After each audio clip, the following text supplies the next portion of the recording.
Hi guys, it's me, Sarah, Director of Awesome here at the IMAG, coming to you with our first segment for our STEM at Home. And so today we're going to be focusing on baking soda and vinegar. I wanted to make sure I chose supplies that you would actually have at home. So everything up here is things I'm pretty sure you're going to have at home. So we have things like baking soda, funnels, food coloring, duct tape, sand, Tupperware, cups, empty bottles from all the water we've bought. We've got Ziploc bags, 2-liter bottles, pencils, duct tape. We're going to post all of these supplies on the direction sheets on our website. And so here's the projects we're going to be doing.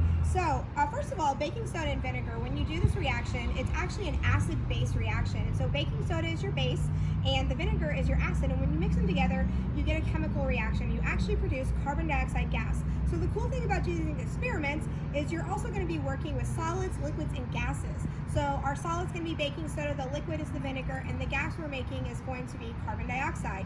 And so when you're talking about this, you can also talk about chemical and physical reactions, or changes. And so a physical change is where you change the way something looks, but it's the same thing. Maybe I change the shape, the size, the color, same stuff. Chemical change means I make something completely new, and we're going to be doing both. So for this first experiment, we're going to do the traditional volcano. And so with this one, we're going to be using baking soda and vinegar. I've actually dyed my vinegar red.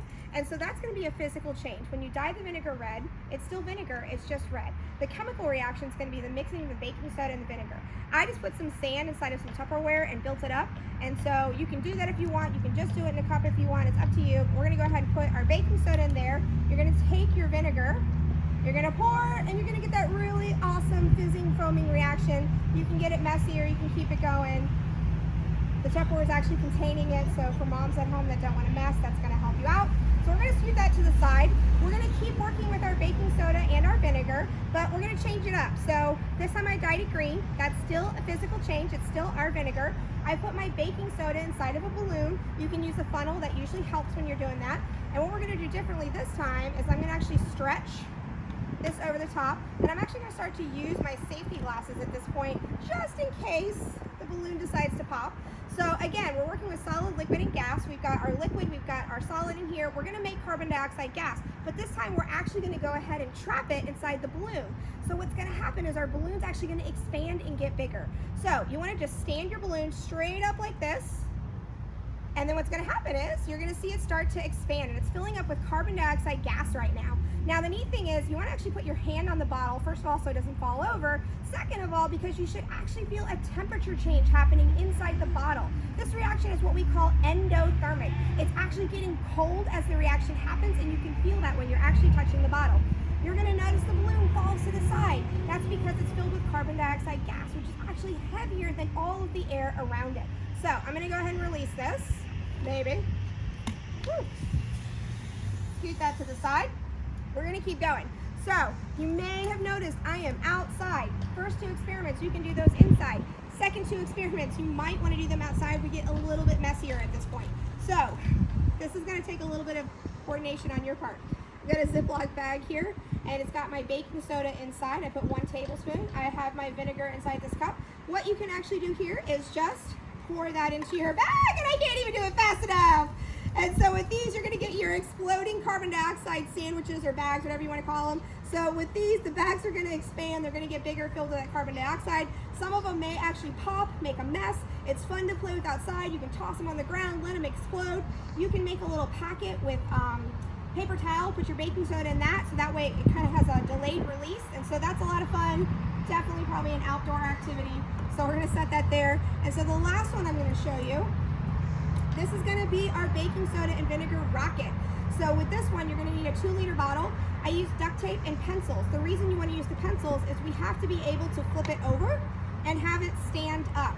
It's important that it's able to stand up and that you have a little bit of room at the bottom. The reason why is we're going to need a cork. This can be from a wine bottle.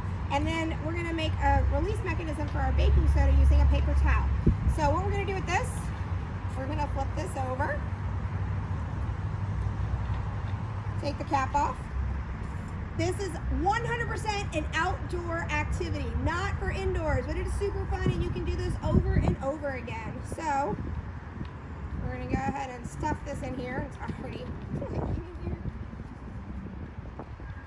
go, go, go, go, go, go, go, go. You want to flip it? Woo!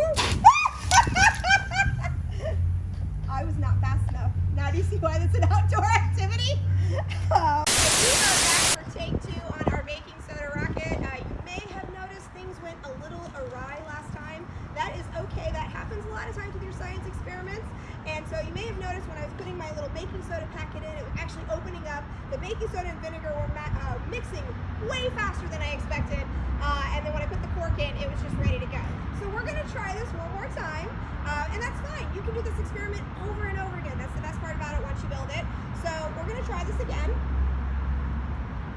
I should tell you my camera person has scooted back a little bit. I'm not sure why.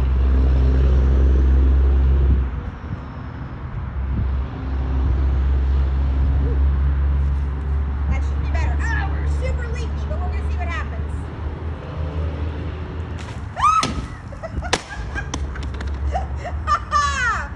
Way better.